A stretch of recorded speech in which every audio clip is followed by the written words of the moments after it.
Case studies are a great way for students to take the knowledge that they've learned in a unit and apply it towards a real world situation. In almost every single unit that NGPF offers, they have case studies embedded within those units that you can use in your classroom. Hi, my name is Amanda Volts. I'm a personal finance teacher at St. Clair High School in St. Clair, Michigan, and I'm going to give you some tips on how you can incorporate the case study called Gimme Some Credit. So I am under the units page on the NGPF website, and the case study that I'm referencing is under types of credit. So I've used case studies frequently in my classroom. I really like the NGPF case studies, and I use them kind of at different points in my unit.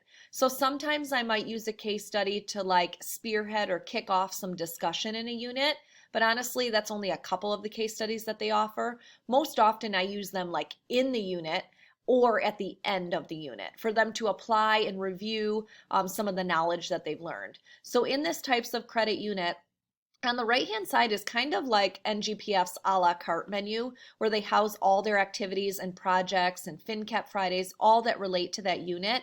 And this one, this case study, is called Give Me Some Credit.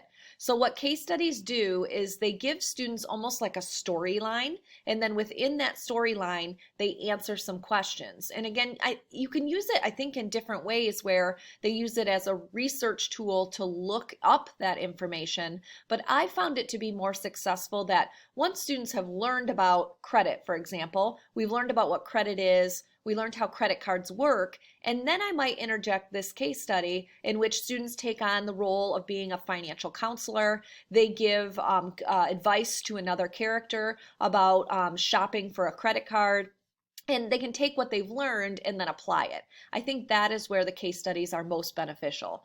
So when you open up this Google Doc, again, you see case studies in all the different units if you have interest in looking up a different topic. But with this one, students are taking the information they've learned about credit cards and credit in general and then applying it to this scenario. So they are taking the role of being Jose. Jose is a peer financial advisor, and he has different people that come in and are asking for some help. So for example, one of the first things that you look at is one of these introductory offers or teaser rates, and then students answer some questions related to that.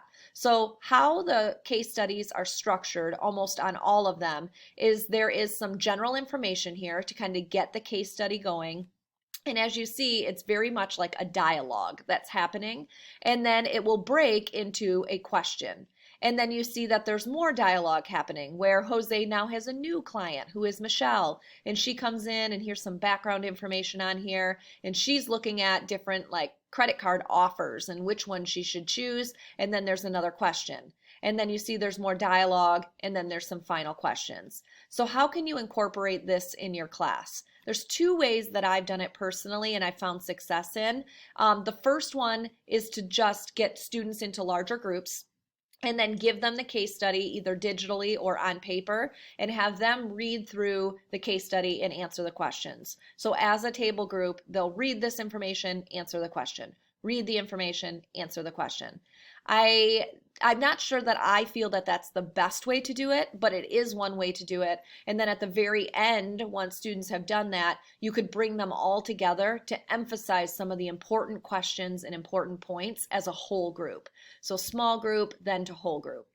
How I typically do the case studies, and I found a little bit more success in doing it that way, is working more as whole group to small group. So rather than reversely of having them in small groups do the whole activity themselves and then bringing it back together as a class, instead I kind of start them as a class. So what I've found is students will read more of the information when we're doing it together rather than quickly scanning to just go and answer the question. So for example, as a whole group, as a class, I would read this information out loud to them. And then I don't know if you can see behind me, but I have like larger table groups where students sit like 6 to a group, even 4 to a group, even partners, but someone who they can kind of think, pair, share, or chat with or talk with some of this information. So I will read it with them. And then I will say, okay, now break in what should Jose, tell Michelle about this offer? What are some additional questions they should find answers to? Go ahead and answer talk with your table group and then answer this question on your document and then just pause for a minute.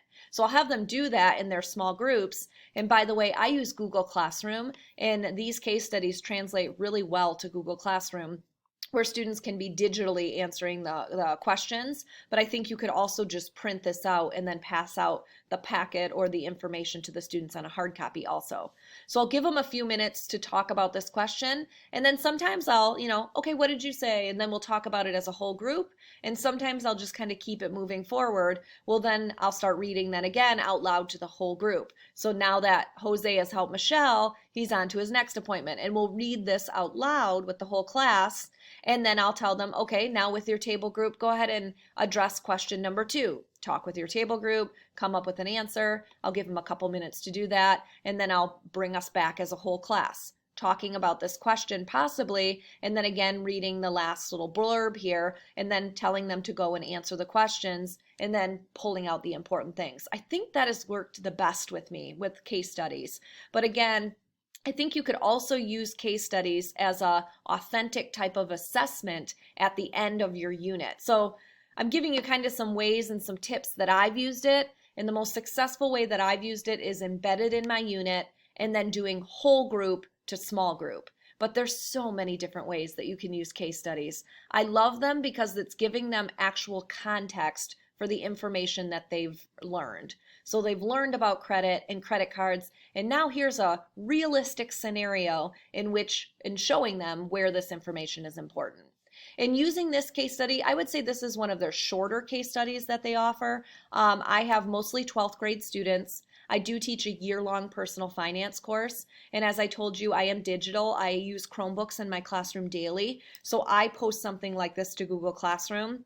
And this case study with reading, discussion, answering questions typically takes me about 40 minutes or so of a class period. I have 55-minute class periods. So generally this one in particular didn't take me a full bell period, but with some other like added things, that was like our full lesson. So case studies are awesome. They're a great integration into the curriculum, especially in having students apply some of the knowledge that they've learned.